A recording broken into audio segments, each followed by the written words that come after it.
Hey everybody, welcome back to Slow Your Roll. I'm Cody. And I'm Alex. And today we are doing the first official session.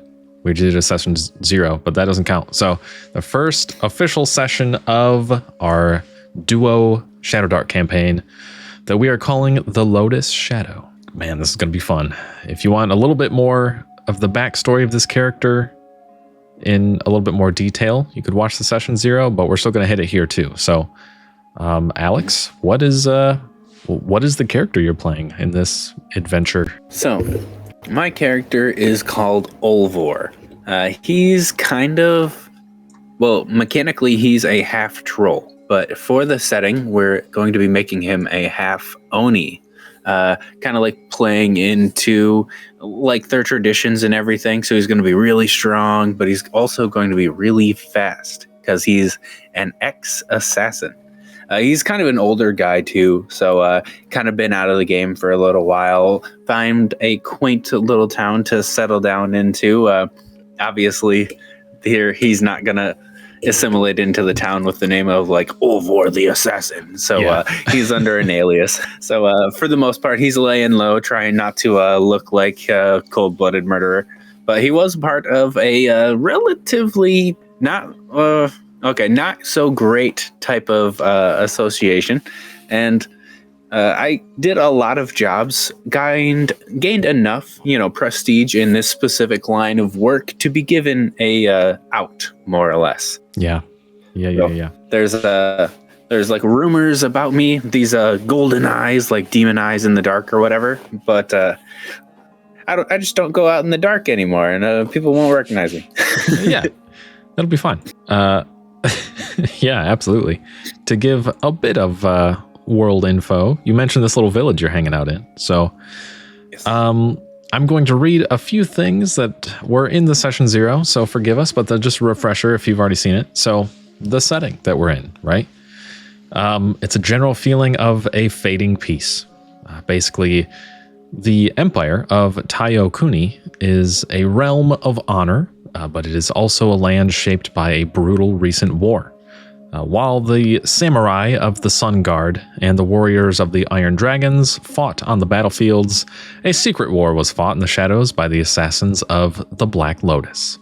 Of course, this is a assassin guild that you were a part of, that you mentioned you were able to get out of finally, and that's good. And you've been looking forward to settling down and maybe finding a few ways here and there to account for your own sins in your past and things of the sort. So you're just trying to settle down, and that's how it's going to be. But the Black Lotus's guild, their role in the war was crucial, earning them an unspoken level of power and immunity within the Empire as well.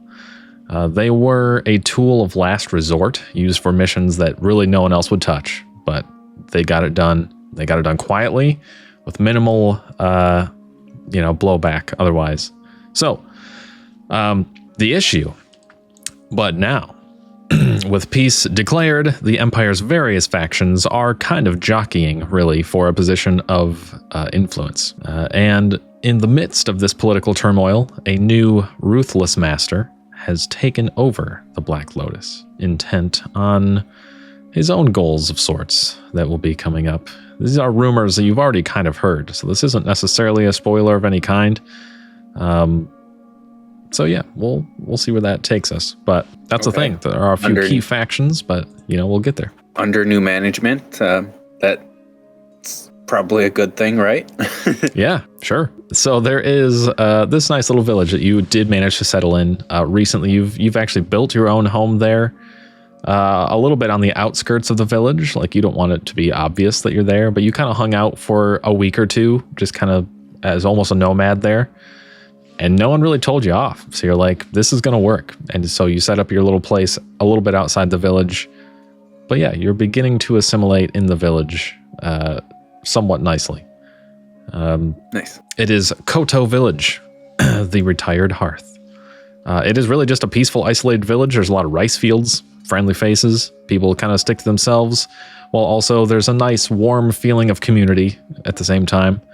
But yeah, so that's where we're kicking this thing off. Are you ready? Yeah, absolutely.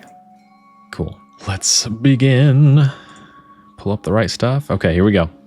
So, you awaken. You awaken to the caressing song of birds carried by a pad of sunlight across your vision. The first month of sleep in your own bed still feels foreign, but comforting nonetheless. As your eyes peel through the crusties, your eyes shoot open rapidly as you realize that there's a knock at your door. Like, this is the most interaction you've had so far with anyone, essentially, in this area. So there's a knock at your door.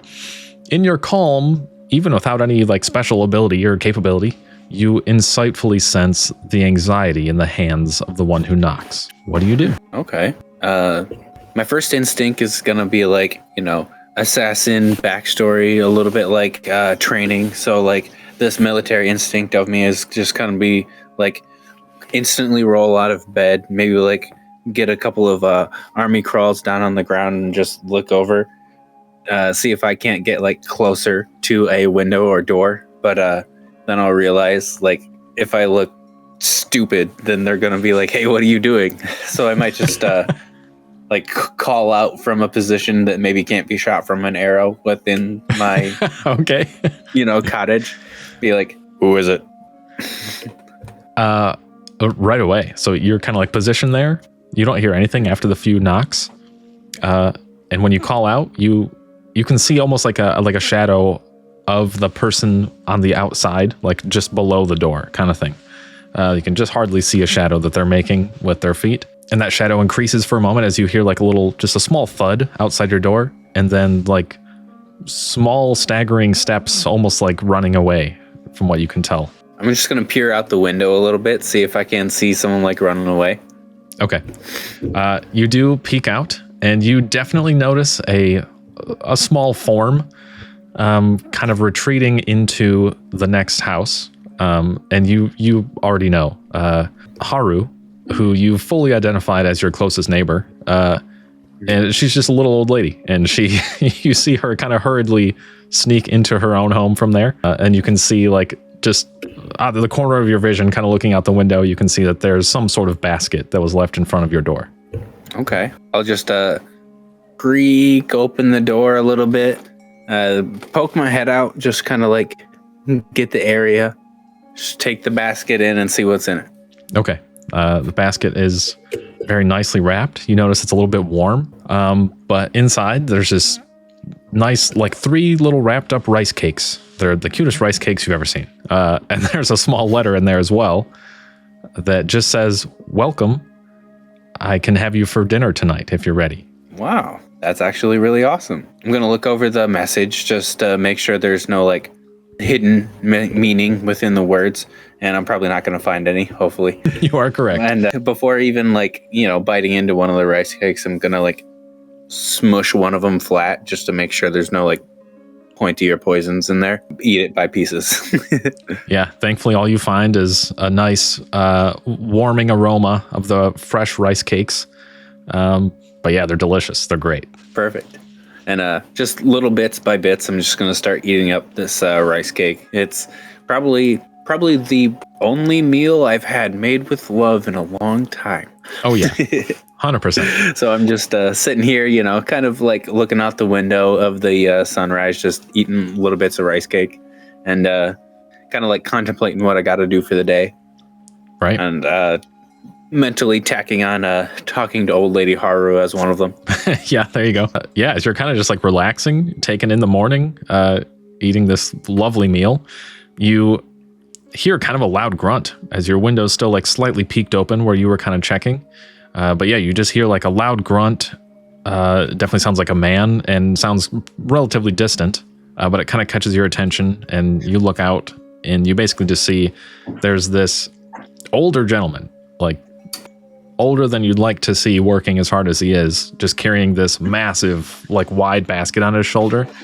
And you see that he's just like completely collapsed and like thrown the basket all over the ground outside. And it's a stark contrast to the otherwise calm, beautiful morning. Nice. So it looks like he's having a little bit of trouble and I should probably help. I've been here long enough that it'd be unneighborly of me to, not help him out. So I want to make sure I assimilate well. So I'm gonna slowly and cautiously head over to the guy and just like pick up the basket, as long as it's not like completely strewn across the road. I'm just gonna try to pick up the basket and its contents and just tip it upward and try to have a word with the man.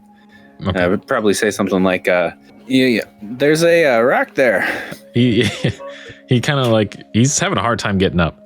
He fell pretty hard, but he's kind of like sort of on all fours now kind of deal. Okay. Hands and knees. Might give him a hand. Yeah, and he lets out a giggle through some grunts. He's like, oh yeah, there. I found that. I found the rock that you're talking about. And you see him kind of like look up, and he looks past you a little bit, and you see several people like further into the village that are basically just like watching you until you realize that they're watching you and make it obvious, and then they all kind of just like turn around and keep doing their thing. Okay. But you're sticking out for sure. So that's the thing. You are sticking out a little bit, but he is very grateful. He picked up his basket. He's like, oh my gosh, thank you so much. I did find that rock. I'll be sure to. He kind of like wiggles it out of the dirt a little bit and tosses it to the side. He's like, you're not going to get me again. He's like, but listen, I really appreciate that. Absolutely, sir. How far are you going? Just trying to be as friendly as I can, even using a higher pitched voice than what Olvor would normally have. Fair. Just trying my best to be nice here. Yeah. Just, you need a hand? Well, you don't have to. I definitely don't want to impose. But if I don't make this basket into that little hut up there, my son is going to come out very soon and yell at me for grabbing it in the first place. I wasn't supposed to do this. Oh, well, we can't have that, can we? And I'm just going to try to like pick up this basket with one hand if I can. Yeah, and it's no issue at all. It's a heavy basket. Easy for you, very tough for the old guy. Very cool. All right, so I'm just going to like pick up the basket with one hand, kind of like to make a show of it and be like, let's go on, sir. Just strap it over one shoulder, and I'm going to just ask him like, what's your name? What are y'all getting into for the day? And I'm just going to like inquire about the like stuff in his basket, which is going to more or less assume what they farm and do for a living. Yeah, there you go. Is this the rice or potatoes or, stuff like that? Right. As you're kind of making the small talk and realistically like being hyper observant of what's happening, trying to assess everything too, you really can't stop yourself. Basically, this guy's just like, well, my name, don't worry about my name. My name's not important. I'm just an old chap who helped to start that field over there. And he kind of just like points to like a nicely, like shelved rice field area. And he's like, but it's been carried on by so many now that my name's drifted away. So don't worry about that. And right about the time you're getting to his house, the door opens like just several feet away. And you're like halfway, like, like almost holding this guy's hand because he's still kind of struggling. He's pretty sore from the fall. And you have the basket in the other hand. And you see a guy like rapidly trying to like put on his shoes. And he's just like, Gramps, come on. I told you not to head out before I was awake. Give me just a second. I'll help. And then he looks at you and he kind of just like stops and he's like, whoa, like, who's this guy kind of thing. And you could, you see his gaze like almost worried as he sees you kind of thing. He's just quiet. I'm going to see his face and I'm more or less used to the reaction now. I'm a relatively large thing, and I'm this big blue thumb in the middle of the... Right. So I'm just going to kind of like placate him a little bit and be like, ease yourself. Just listening to an old man spin his stories. He's like, oh, well, I really appreciate it. And he kind of like reaches out for the basket, basically like, here, I can take that. I'm sorry to cause you any trouble. And I'm going to like reach out my arms and just to give a little bit extra like description of what I kind of look like. If anyone has seen the World of Warcraft trolls, they have like arms that hang down almost like past their knees. That's kind of like my arms too. So I have this like really elongated type of posture. So I'm like stretching out this incredibly long arm from his perspective. Right. Yeah. So it's like intimidating, even just like having that thing. Yeah, 100%. He looks nervous, both that like you were troubled, and then now just your appearance in general. You can tell that he's uneasy for sure, but he's like, I'm so sorry. I really hope there's no issue. I tell him all the time. He really could have just waited. And the old guy chimes up and he's just like, yeah, no, I actually could have. I could have waited, but you always take so long to wake up. I'll just say, good to finally meet our neighbors. Well, my neighbors. It's just me over the hill over there. And they look at each other and look back at you and they're like, we know. Yeah, it's probably hard to hide anything in this small town. I'm sure everybody hears about it within a nightfall. Yeah, but that's all right. You know, it's good to have you here.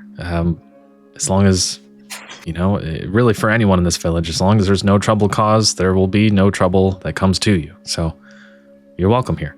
Trouble's the last thing I'm hoping to find. All right. Well, and he kind of like pulls his gramps inside and he's just like, well, come on, old man. We got to patch you up here. This is going to bruise like crazy. And he's just, just kind of like pulls him inside and more or less shuts the door on you. Okay, definitely.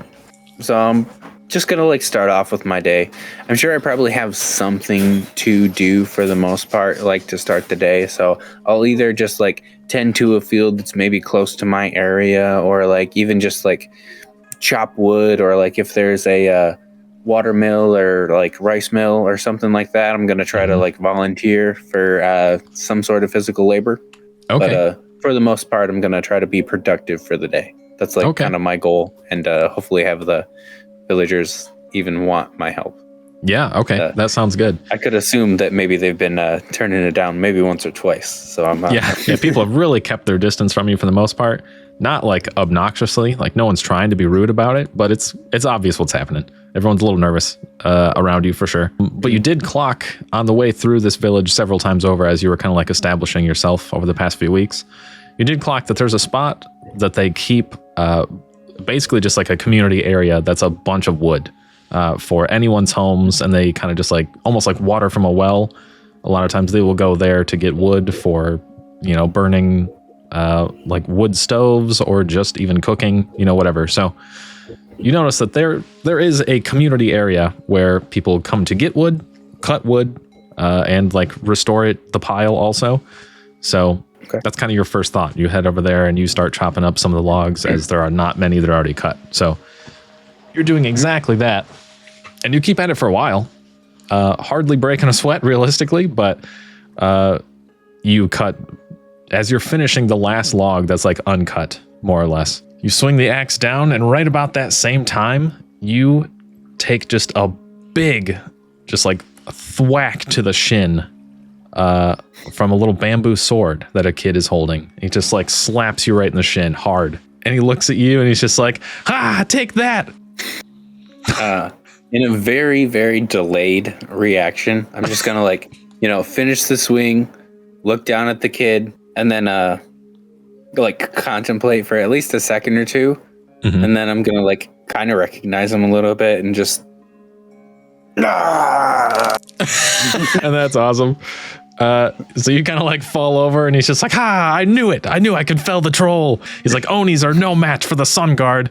And then you see him kind of like look over in the distance, and you kind of like look where he's looking, and you see a character that you can only assume is probably his dad, kind of off in the distance, and he watches what's happening, and you see this look of just like horror on his face, like, is this guy gonna kill my son right now, kind of thing. But yeah, I'm just gonna kind of like stay sitting on my butt a little bit, kind of like knees up, but like my knees are also super elongated like my arms, so it's kind of like obnoxiously up to my chest. But as I'm sitting there with like kind of like knees up, I'm gonna like just pat the kid on the head a little bit and be like, a great warrior you shall be. Yeah, there you go. And so this dad comes over to both of you. These two characters look something like that. Very cool. And yeah, so he makes his way over to you, and he's wearing a nervous smile on his face for sure as he approaches, not really knowing exactly how you're reacting, but you seem to be playing along. But yeah, the kid's just like, look, Dad, I did it. I'm going to be in the sun guard just like you. And right away, you kind of like, this whole Sun Guard faction that he's referencing is very much a faction that is aware of your previous guild, the Black Lotus. Yep. Has really only heard myths and legends. But the second he gets there, you see this look on his face as he's getting closer and actually looking you over, and he knows who you are.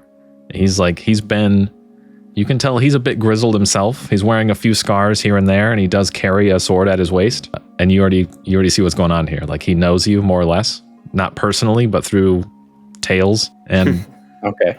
So you see he's just nervous, and you see him kind of just like start sweating. He's looking at you a little bit, and he's just like, you know, kiddo, the war's over. Thankfully, we don't have to fight anymore, you know? And that's good. And his kid like slaps him in the shin. He's just like, ow, Ty, no, stop. He's like, the war. And he's just kind of like disgruntled, and he's meeting eyes with you, and he's just like, I'm really sorry. Just kind of a low chuckle, just pay him no mind. Just a little bit of fun. Yeah. He looks nervous for sure. He's just like, it is fun. What, if you don't mind me asking, what brings you to Koto Village? After a long line of work and maybe a few too many tragedies, I looked to uproot and find a new, fresh place to start. It is just me, unfortunately. Okay. And he understands what you're implying, you know, like you've lost people and you're just trying to get out of that life kind of thing. And he's just like, I respect that. Maybe we can chase the same dream together then. And then he's just like, all right, kid, we should head out though. We got to make lunch, you know, at some point. I'm starving. And the kid's just like, no, Sun Guard, Samurai, don't eat. We should be all right. And he's like, no, we have to eat. Let's go. And he kind of, you know, like ruffles the hair on his head a bit and then basically takes him on his way. Nice. And that's a nice touch too. Gotta love that. Yeah. Okay, cool. So you chopped up a bunch of wood. You're looking for other things to do. And as you're kind of like strolling through the village, at this point, almost not really trying to hide yourself. You're just kind of like, well, let's test the waters. You know what I mean? Like, let's just see. Obviously, you've met some people. You've already not caused a ruckus, but you've been involved already. And it's all happening all at once. Like, you've never had so much interaction with people in the village. And it's just kind of, you know, you're just chasing it at this point. So for the most part, I was just kind of hiding in my own house doing my own thing because I didn't want a Frankenstein situation to happen. Exactly. People here seem pretty wise. They seem discerned. So they can tell that that's what's happening. You know, like over the past few whiles, you've been out of sight, but enough that people knew you were there. So it's like, you know, you can tell that people are kind of respecting the way you've approached this so far. But it's hopefully not my face shows a little bit of the, like, you know, weathered ness for it. You know, have the wrinkles to show. Maybe like my bright blues are a little bit less blue, stuff like that. Yeah, absolutely. And it's not long before there is one voice that kind of calls you out as you're like wandering through the village looking for ways to be, ways to contribute more or less. There's one voice that calls out, and it's a gruff voice. And he's like, hey, you there, look, over here. And you see him waving. He's just like standing halfway out of what looks to be like a little forge, more or less. And he's like got a big hammer in his hand, and he's just like obnoxiously waving you down. Okay. I'll head on over there, cautiously, of course, but just seeing what's up. Kind of like, who's calling me? Is it traditional Japanese forger guy? Yeah, very much so. He's got short hair. He's got a bit of a beard. He's got a lot of like burns on his arms and like even on his face here and there. But basically he's just standing in front of a little forge, and he's just like, listen, I know who you are. Well, I don't really know who you are, but I know that you're a fighter. I can tell just by looking at you. So, listen, I am a man of the arts. All right. I really enjoy forging. And you're looking at this guy. Yeah. Something like that. And he's like, but I gotta tell you, I am so just sick and tired of making farming equipment. All right. Do you have any like visible weapons on you right now? I wouldn't have visible weapons. Okay. No. All right. That makes sense. I have things like a dagger that I'm going to go ahead and hide, right? or like I do have the razor chain that I would like use as like kind of a buckle or something, something that looks really small or tucked away.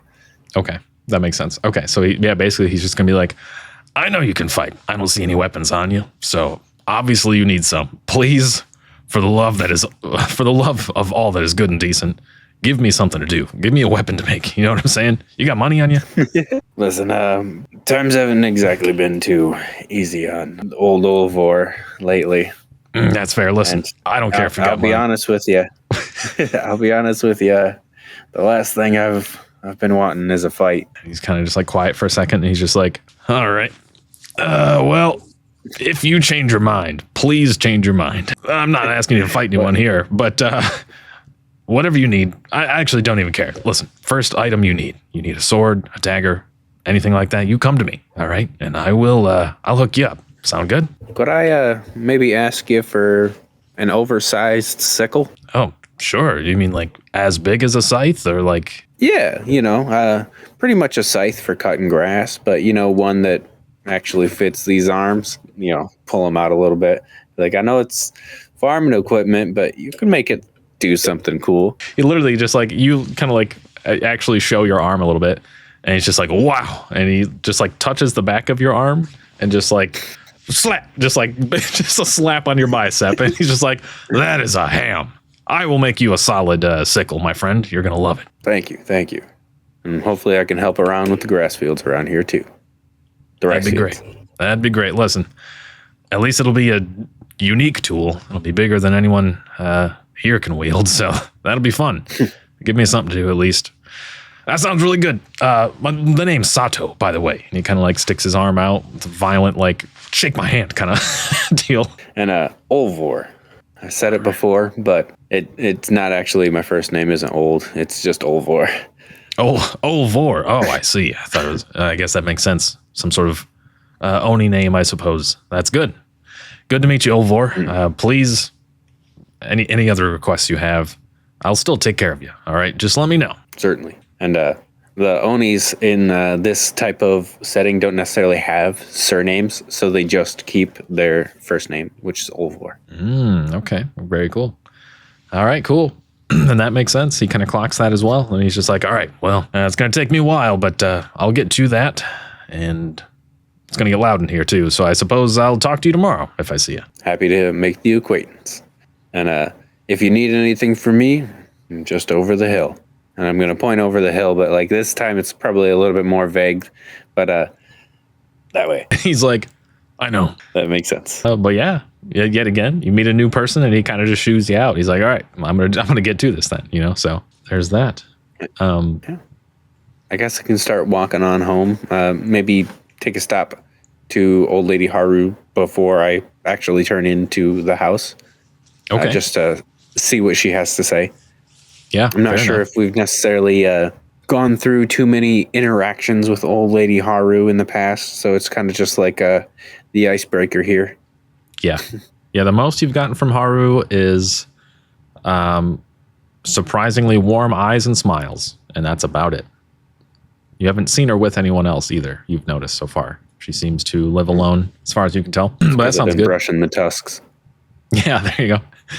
But that sounds good. You, it's been we'll say it's like already been a decently full day at this point. As you just kind of like wander around and do a few things here and there and meet a few people. But it's like late evening to the point that the glow of the sun is getting a bit golden for sure. And it's about the time that people would be eating dinner. So you make your way back to your place. And on the way, of course, is Haru's house. And you notice that as you're approaching, there's a part of you that is put on guard because you notice that the door to her house is just kind of like slid open. Okay. Just kind of like trying to take stock of the situation. I'm just going to try to get the sights and smells around. Do I smell a fresh cooked meal, or is there any hustle and bustle coming from like a kitchen type of area? Is it, still a warm type of feeling within the house, or does it just like feel cold, like something's wrong? Okay, I gotcha. So as you approach the door, you realize that the outskirts seems fine, seems undisturbed. Nothing catches your attention or anything. And you do smell. You actually smell like a really nice like tea smell that you haven't smelled in a long time. Like you haven't just sat down and had tea. So like you're smelling like some really nice like jasmine tea. And then some rice as well. That definitely smells like it's been cooked recently too. And like all the way into the opposite corner. So like it kind of pushes you to look all the way into her place before you actually see her. She's got a little station set up for making tea. And you see her over there now.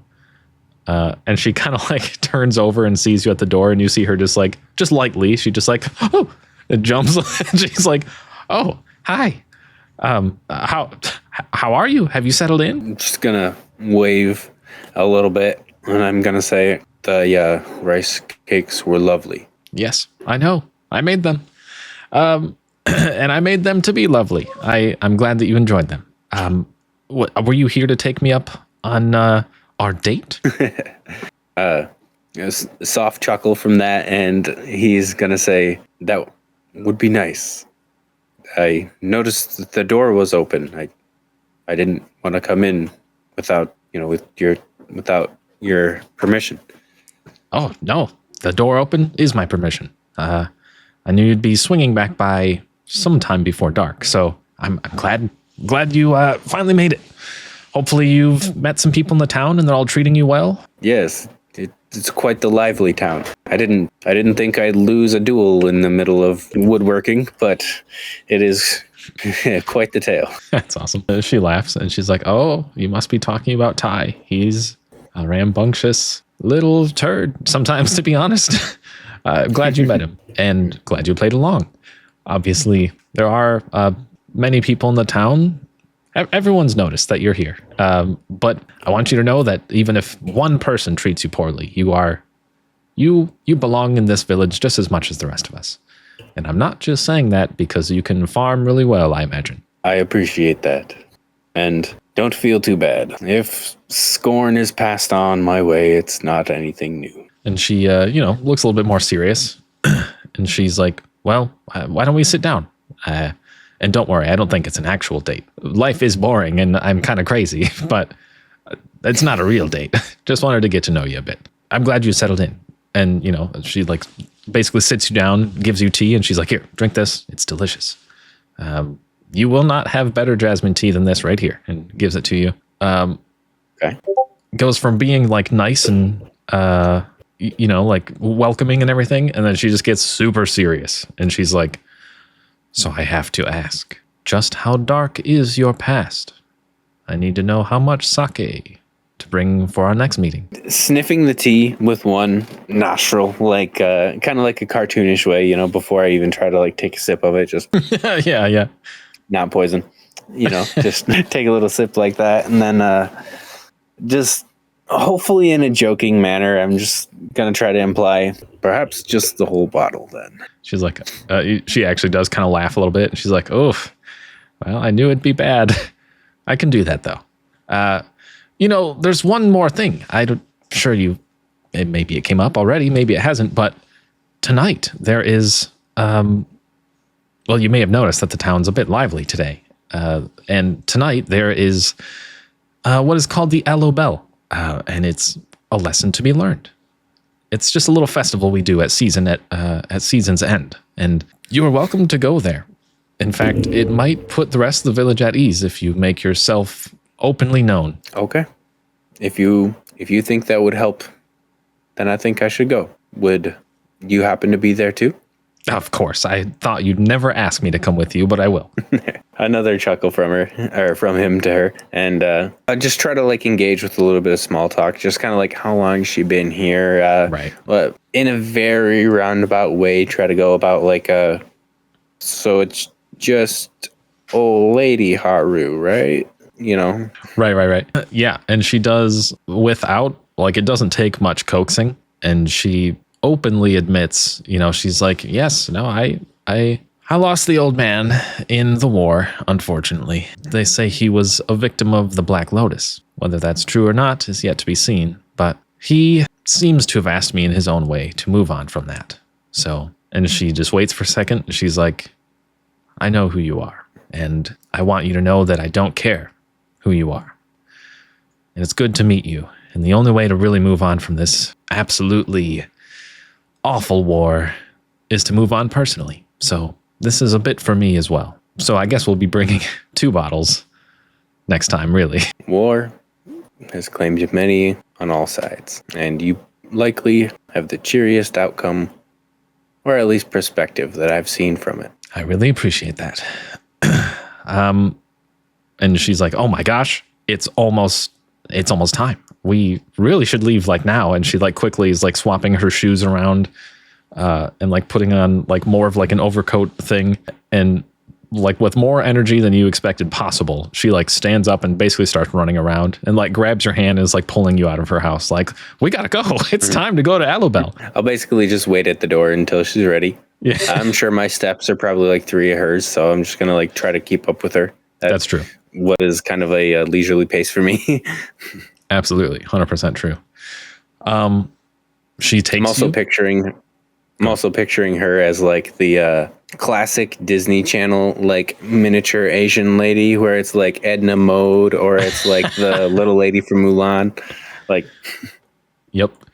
She's very sweet. I forgot to already bring it up, but there's old lady Haru. Nice. So, yeah, this is the old lady that's dragging you to the festival. And so she takes you there. And honestly, just as fast as you're there, the festival seems to just drift by in a blur because it is extremely enjoyable. Like the whole time you're there, they have like little puppet shows. You see various people in the community. You see Sato, the blacksmith that you've already spoken with, like kind of arrives late. And he's just like wiping his brow. And he kind of walks by you and he's just like, this is your fault, by the way, that I'm late. And he kind of just like laughs and he like keeps going. And he runs behind one of the puppet show things and grabs his own puppet and, you know, is doing his thing. And yeah, it's just like, it's just an incredibly wholesome, welcoming community. And you're like, dang, people are actually going to be okay with me being here. And it's just nice. Before long, you're noticing that Alubel's like almost falling asleep as the festival's wrapping up. And she like wakes up at one point and laughs, and she's kind of just like slaps you on the leg a little bit. And she's like, well, it's time for me to head home. So I think I'll do that. And if she needs help home, I'll help her home. But at the same time, I'll just kind of like wish her well. I'm sure she knows how to get home and is fine to do so. Yep. I'm probably just, if there's some sort of central area, I'll try to stay around in it for the festival, more or less, gazing at the fire or the puppet show, maybe even using my big gangly hands and fingers to put like 2 or 3 puppets on them. Yeah. like poorly engaged in the puppet show. Yeah. It is funny how quickly people, they're like almost frightened as you come around the other side of the booth with like the puppet show that's happening. But it really is just like a silly, like public, like improv night at the puppet situation. So it's not long where like you put a puppet on your hand and people are just like, cool. All right, sweet. You know, and you're just part of the show too. And it's fun. It's a good time. And it's silly and good. Is there anything else you wanted to make sure you did or anything like that before you head home? Not necessarily.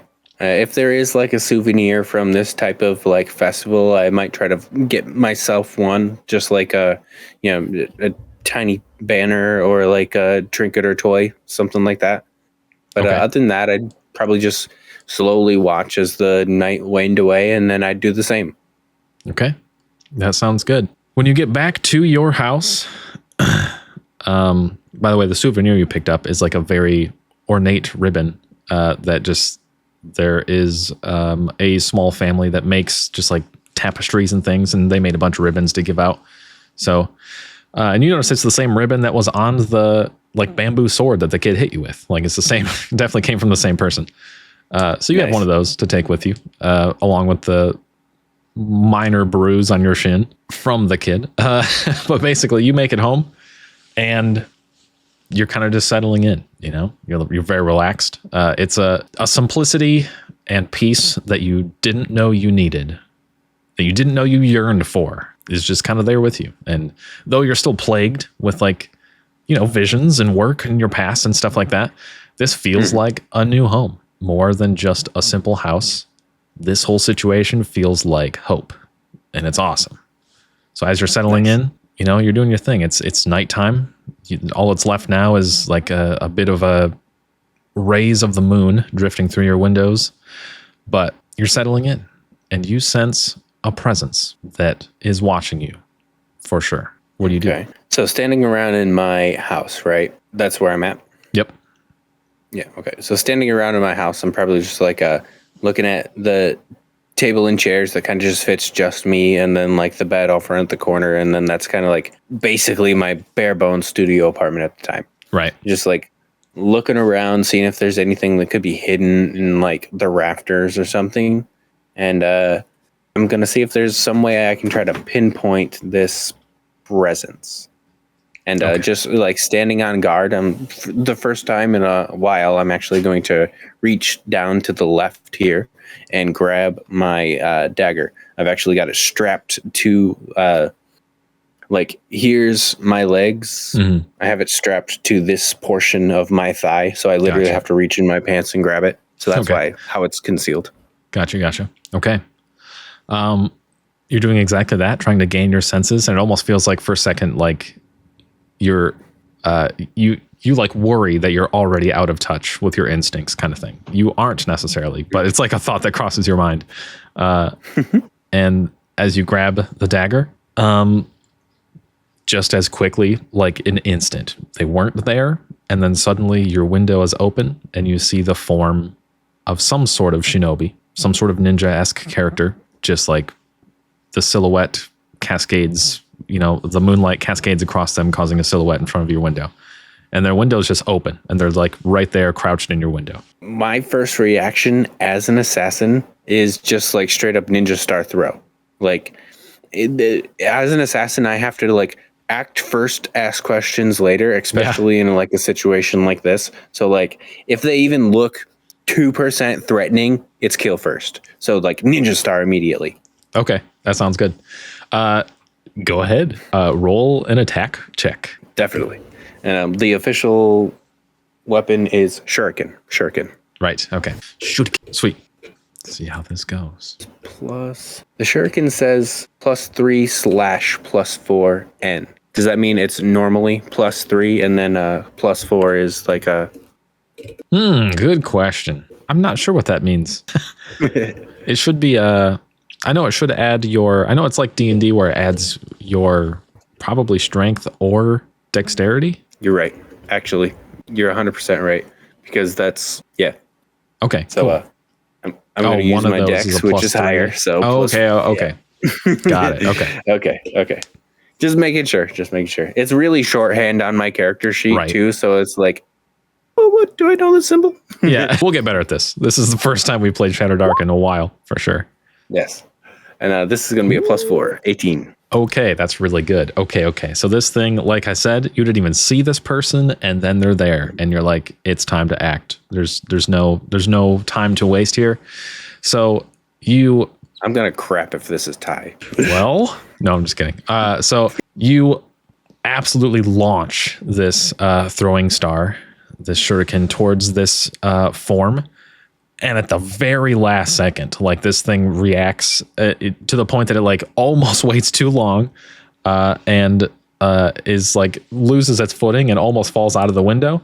But the shuriken slams like right across their arm, leaves a solid cut before it like falls to the ground as it took enough purchase to not keep going. Okay. So, and you hear a grunt that immediately you recognize. It's just, just like oh gosh. And he's like, Olvor, relax. It's me. It's Sai. And it's a person you've worked with in the past, actually. Definitely from the Black Lotus. Okay. His name is Sai. And he's like, I'm sorry. I figured you already knew I was here, to be honest. But yeah, hi, I'm here. You didn't have to do that. And he's kind of like rubbing his arm and already like casually reaching into a pouch to basically like patch it up kind of thing. I'm kind of just gonna be slightly offended, not because like I hit him, but because he's here at all and that he insulted the fact that I should have known that he was there. Right, fair enough. So just like a little bit rusty, but like I'm absolutely his senior in the line of work. I'm gonna be like, oh, shut up! I knew you were there, But I'm going to be like, why are you here? How did you find me? And he's like, I knew you were here the whole time. Right. I don't doubt that. Listen, I'm unfortunately here to give you less than ideal news. I'm sure you've heard that authority in the guild has changed hands. It's been a rumor that I've heard that maybe there's some new management in the guild, but I don't see how that should have anything to do with me. Yeah, well, I'm no longer a guild member, right? Yeah, about that. It's related to that, I guess you could say. Well, I hate to say this, but the new hands of the guild, the rules changed a little bit, and here's the thing I'm looking for. Here it is. Okay. So, the old man that used to run the place, he kicked the bucket recently, so it's not like it's been bought out or anything. It's just that, well, his son's taking the reins now, and he's made the unfortunate decision to protect the guild moving forward, to, re-recruit anyone that's already retired, I guess you could say. Just to, not have any loose ends. His son, huh? Yeah. Yeah. I remember the way he used to train him. Certainly made some of the strongest of us assassins squeamish. Yeah, that's the one. What exactly does he want? I mean, honestly, it's pretty simple. We just need you to come back. Just kind of, take the position you had before. What do you think? The war's over. There's not necessarily an enemy to be fighting anymore. I'm far too old to return to this line of work. His somewhat lighthearted, joking demeanor, like he hears what you're saying and he knows you're not, you're sticking to your guns here. And you see that demeanor just completely wash away. And he's just super serious. And he's like, they're going to come for you, Olvor. I've lived a long life. Not a good one, but a long one. And I don't see it ending anytime soon. I hope you're right. It's been good to see you. I'm just gonna extend my arm out and said, thank you, old friend. Yep. He lightly, daps you up. No, I'm just kidding. Yeah. No. Yeah, no, he shakes your hand and he basically is just kind of nods, turns around and casually walks out your window and goes on his way. Sounds good. If there's measures that I could take to track his movements just a little bit, what direction he's going from, how he got in, all of that type of stuff. I'm basically just going to put 19 nails in the window that he came in, stuff like that, Okay, yeah, I gotcha. So you've worried to this point that something like this might happen. Not necessarily this, but you've worried that you might be tracked, more or less. It's just been your instinct your whole career. So it's almost like a nightmare coming true, that's real. And you're like, okay, I have to actually prepare for this a little bit now. That sucks. So you're doing exactly that. You watch where he leaves to. It seems exactly like you'd expect. You lose track of him pretty quickly, but it seems like maybe he's heading towards the direction of the Imperial City, which is the main city. Whether that's actually his end goal of where he's going or not is one thing, but it's in that direction. It's to the north kind of thing. So that's the best you got. You kind of batten down the hatches a little bit, tidy up the place, make it a little bit more secure. In this type of situation, I would probably have some sort of a grab bag, an emergency bag or something like that, where it's the entirety of this house's contents are just going to be sorted away down to the little bag that I can grab and uproot my life, since I'm just so used to uprooting my life as an assassin. This bag that is more or less familiar to me, I'm going to say it's probably a leather burlap sack, something like that. And I'm just going to keep it underneath 2 or 3 of my looser floorboards. Just flop them up, and put that down in there. Gotcha. 100%.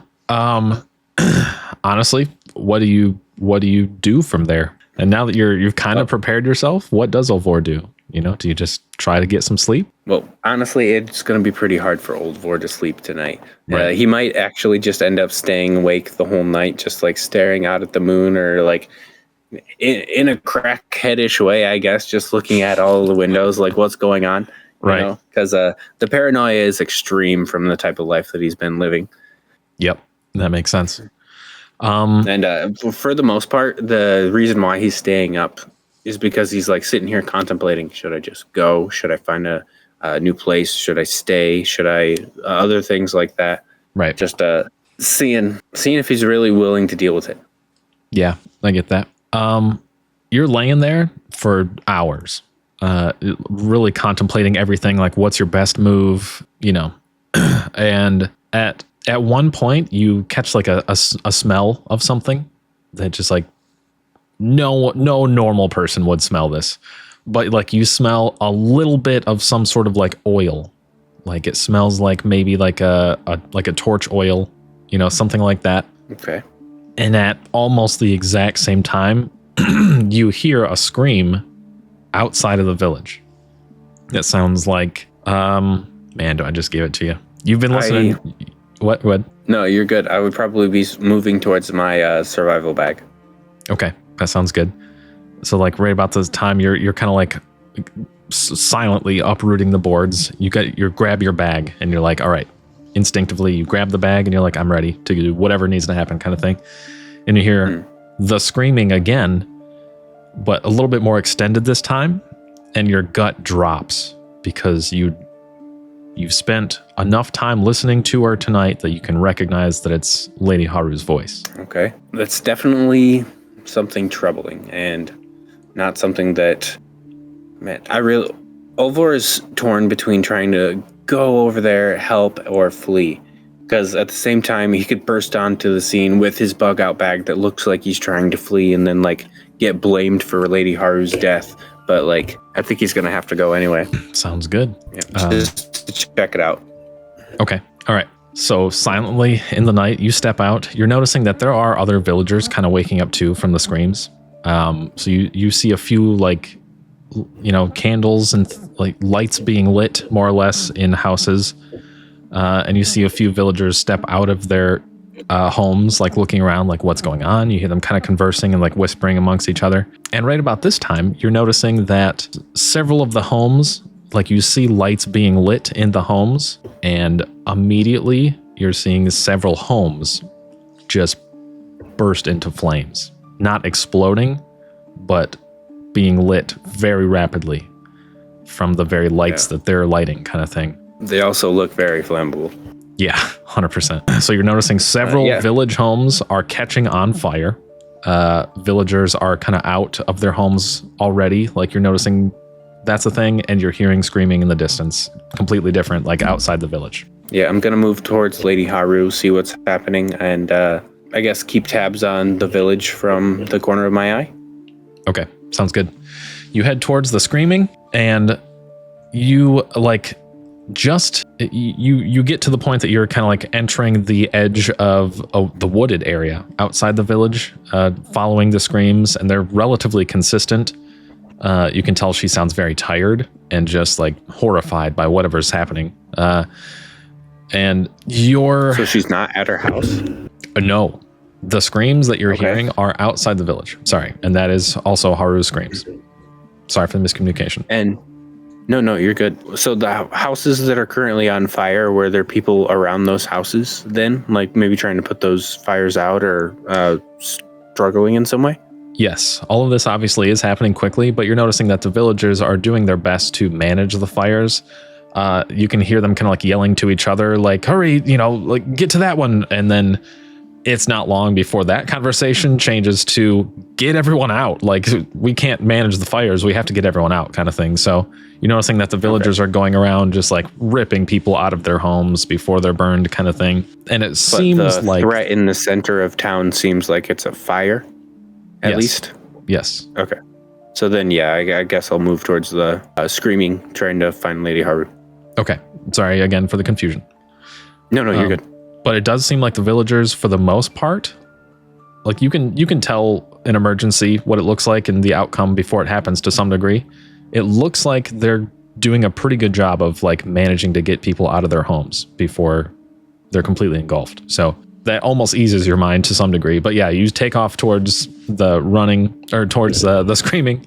You're running, and it gets to the point where you're kind of like entering the village edge and going in towards the forest a bit more. And you kind of just like skid to a halt as you're realizing the situation in front of you is there is one obvious shinobi that's just like duking it out with another one. And the one, like, it seems that one of them is Sai. You can tell that one of them is Sai, and he seems to be actively protecting Haru. Haru, like, all three of these people are in the same area. He seems to be defending Haru and just getting his butt kicked. But almost like as you arrive, you see, almost like in slow motion, a blade go from Sai's hands, like directly into the throat of this person that he's battling. And that person just like falls completely lifeless to the ground. And then Sai drops to his knees and just like lets out a big like sigh. Sigh. And he's just like, oh, that was close. And looks over at Haru. And you can kind of see like his face and like the front of him when he turns over to Haru to make sure that she's fine. And she is. She seems completely unscathed. But you also see that this guy has 6 different shuriken just like stabbed into his chest in different locations. Sai is 100% going to die, but currently breathing. Dang. Okay. Oh, man. Olvor is questioning if they've seen him at this point. I would say no. No? Sai would have for sure, but he was very occupied. Would there be any other threats like the shinobi anywhere around me or them? I might let this be a moment between the two of them because they probably knew each other much better than me and I'd just be interrupting it. But okay. I wouldn't let anything harm Lady Haru from a distance. Okay. So the one shinobi that has died is totally dead. Absolutely not moving. Sai is breathing but quickly dying. Haru stops screaming, but she's kind of just like backed up against a tree, and you see she's just like, you know, her face is all red. She's been crying like crazy, screaming her lungs out. But otherwise, she's not moving, and she seems unharmed. And yeah, they definitely don't notice you whatsoever at this point. And yeah, so it's kind of just calm. It's kind of just quiet. You hear Haru's just catching her breath. You don't hear anything else around you. If you want to make some sort of check, I guess maybe like an intelligence check. Yeah, sure. What else is there? Wisdom? If you could do intelligence or wisdom to try to discern if there's anyone else around you.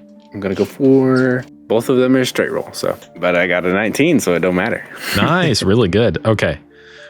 You can tell that there is, as far as you can tell, there is absolutely no one else around. And it was just those two. Okay. Yeah, just Sai and whoever this other shinobi was. Was I able to spy any shinobis like burning down the village? You were not at all. In fact, it seems completely untouched, and you would think that if you didn't smell the faint scent of oil as you were being woken up by all this mess, like something seems to be sabotage kind of thing, but you didn't see anything or anyone related to it. Okay. Knowing the way that the Black Lotus works is likely just a single person who was sent to destabilize. Because, you know, we work alone in the shadows, but I'm going to try my best to stay on the lookout for maybe anyone who was supposed to follow up, or maybe if they had a partner. That makes sense. But that sounds good. After Sai passes and is able to have that type of moment with Lady Haru, because they likely knew each other well, then I'll, have my eyes appear in the distance, but I'll very lightly and calmly say, Haru, we need to go. Okay. And she, even though you're calm about it, it kind of just out of instinct and coming down from this crazy adrenaline rush, she like jumps a little bit and like sees you and sees your eyes and recognizes you. And she's just like quiet, and kind of just like rolls over to like all fours and like just kind of like scrolls. What am I trying to say? Crawls over to you. Yeah. So she just kind of like crawls over to you. And gets like up next to you and just kind of like sits down. And she's like, I think it was just those two. They took me. I didn't even know it until I was here. And They were arguing. The one... They? Yes, the two that were here. The two ninjas, they were arguing. And she points over at Sai and she's like, but he protected me. He didn't let them go through with it. And right about now, she's realizing, it like takes her a second. And as she, she's talking to you, but it takes her a second to realize that the village not that far away is straight up on fire. And she's like looking over there and she's just like so confused. And she just starts crying again, basically. If she'll let me, I'll try to like pick her up, put her on my shoulder, and try to take her to the rest of the refugees. Yeah, she doesn't put up much of a fight. She coats your back in tears, but you're easily able to kind of like bring her back. At this point, you realize most of the villagers, maybe all of them, maybe literally every villager, manages to survive this fire, but the village is toast. Like they're, there's nothing left. Even the crops themselves, you see that there was, obviously this was some sort of sabotage done intentionally with oils and things. And like even the fields have large ripples of areas that had oil on them. So like even the crops were burned. Koto village that it was almost your home is no more. Do I remember which house would be Sai and Tai's? Oh, so we might have another possible miscommunication there. Sai was a ninja friend of yours. Oh, I didn't mean to say that. Okay. Do I know which one was the samurai's son? Okay. Yes. Yeah, I'd say that instinctively you probably would have been able to suss it out. The kid wasn't actually far from his home, and you saw where they went when the father and Rio is his name. So Rio and Tai went back to their own house. So yeah, you would know where their house is. Okay, cool. And I would assume that Rio's probably a capable type of person who's more or less trying to, keep everyone calm. I would assume that he's someone they would probably look to keep the peace. Yep. So if he's around, I would probably hand old lady Haru off to him. But I feel like I would just tell him there's a couple of bodies in the woods, and I think I found who did this. Yeah. Trying my best to be as honest as I can. Okay. It is definitely easy to find Rio. He is like you and him both maybe share the understanding that, especially him, he doesn't know the reason for this attack necessarily. You're guessing that he's already suspecting you're involved somehow, but like at this point, it's kind of dangerous to be obviously a hero because he doesn't know, are these assailants still around? What was their goal? Anything like that. And he is 100% just like laying himself on the line. He's like screaming directions to people. He is like obviously the hero. He's been dragging several people out of their homes, like helping people wherever he can, however he can, and efficiently. So it's easy to find him for sure. And you kind of like interrupt him almost. And with Haru, but he's also kind of wrapping up. Like literally everyone seems to be out of their home, kind of gathered in the middle of town or middle of the village. So you kind of like bring Haru to him, and he looks over at you and Haru and sees that you're not obviously a threat and that you're helping her, takes her from you, and just kind of like, just locks eyes with you and just like stares at you for a while. And you're like, wondering exactly what he's thinking kind of thing. And it's almost a moment of just like quiet while everyone else is panicking or coming down, sobbing. And he just looks at you for a while. Good. I think I'll just say, like, as I'm handing over Haru, the threat is gone. Gotcha. And he realizes that whatever happened, Haru wasn't in her home. And like, he knew that. And so he's like, thank you. I don't know what happened, but thank you. Now I'll try my best to explain kind of what was going on, but obviously not implicate myself if I can. I'm just going to say that the two assassins kidnapped old lady Haru, and I got them back. And hopefully she'll, co-opt that story. You can tell it's taking everything that this guy's got not to act on wanting to accuse you. Like, he knows that you're involved. You know what I mean? But he's like, he doesn't accuse you. In fact, the whole time he's actively like being polite with you, and he doesn't go there. You know what I mean? And he just leaves it. But it's almost like there's nothing else to do now. Like you already lost this battle kind of feeling, you know what I mean? So like at this point, everyone, is like finding their families and friends and things like that, and just kind of like sobbing as the village burns, and it just is what it is. Like it's they're just gonna let it be. But the attack's over. More or less, everyone's safe.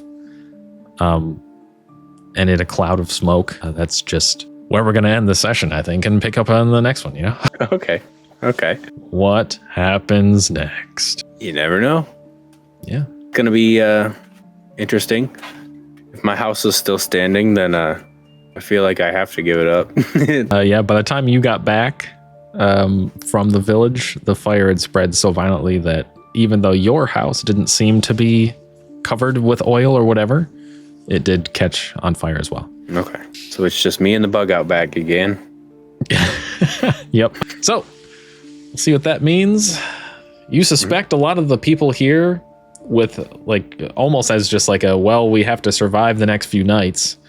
A lot of the people are probably it's going to be the first thought to just kind of head towards the Imperial City and like camp out there for a while until they can make something work, So stop right there, criminal scum. Yeah, exactly. Yep. Head to the Imperial City. Fight! Get out of here. That's awesome. Yeah, cool. I'm excited. Fun. That was fun. Yeah, definitely. Can't wait to see the next place Solvor burns down. Yeah, pretty cool.